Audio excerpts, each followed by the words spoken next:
There are a number of readings that seem to refer to an event, a meeting of nations to combat the animal life that threatened to overrun the earth.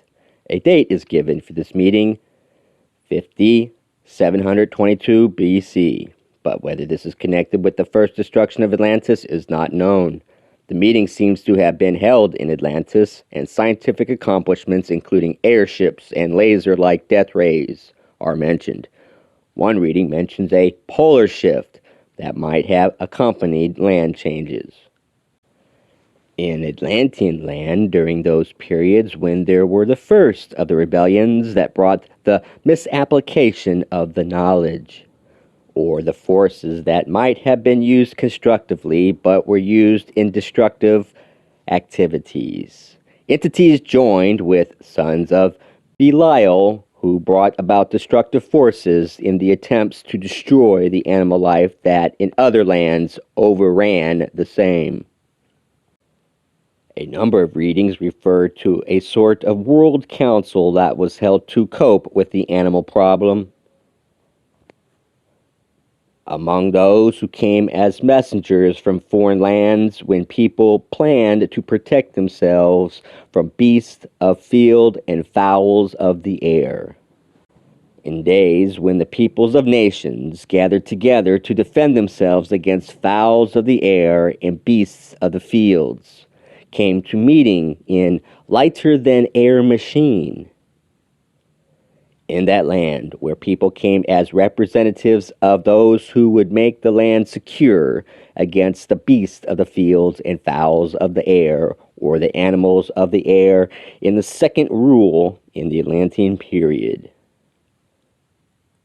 In Indian land, when said was ruler, among those who gathered to rid the earth of enormous animals which overran the earth, but ice, nature, God, changed the poles, and the animals were destroyed, though man attempted it at the time. Of that country to which messengers came when there were gathering together of men to defend themselves against beasts of fields and fowls of the air.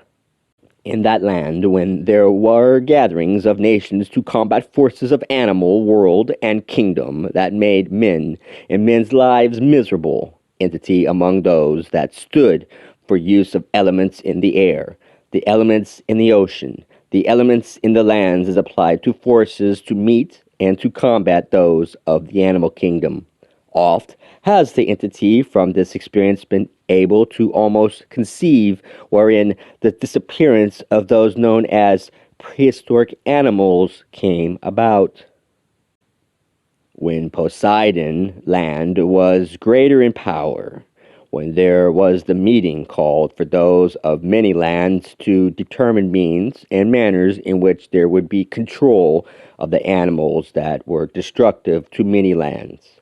Entity in capacity of those who guided the ships that sailed both in the air and under the water, also maker of that which produced the elevators and connecting tubes that were used by compressed air and steam and the metals in their emanations, especially as to things controlled by the facets for the radiation activity of the sun, on metals and controls of such and airships. Here are 8 separate references to an event given in 8 different life readings over a period of 18 years. The least that can be said about Edgar Cayce is that when asleep he had a remarkable memory. Due to the repeated references to this meeting, specific questions were asked about it. Please advise me regarding the preparation and presentation of the article or story which I am preparing on the Great Congress held during the age of the destruction of the enormous animals that once roamed the earth. Answer.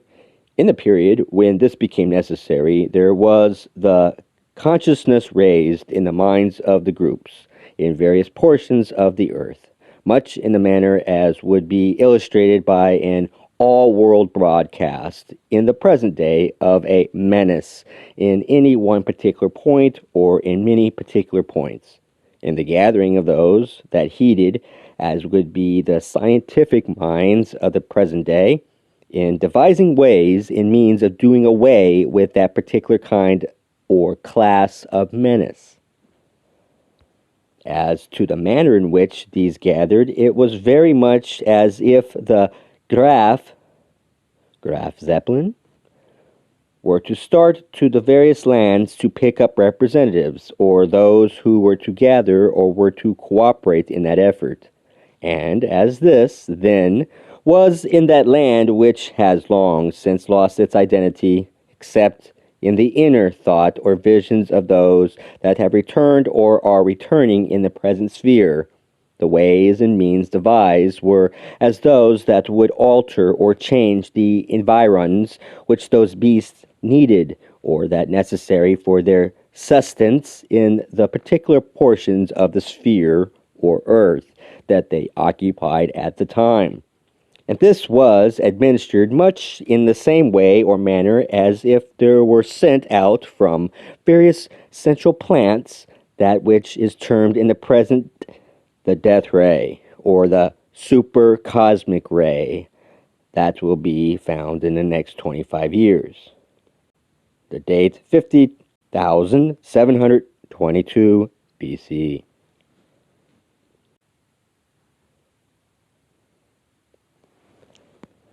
In this reading, I like to speak of the Hopi legend that describes the destruction of this first world because the people used the vibratory centers of their bodies solely for earthly purposes, forgetting their Creator. The legend continues with a description of the separation of men and animals and the destruction of the first world by volcanic action and fire. Some people were saved by hiding in caves and eventually emerged to begin a second world.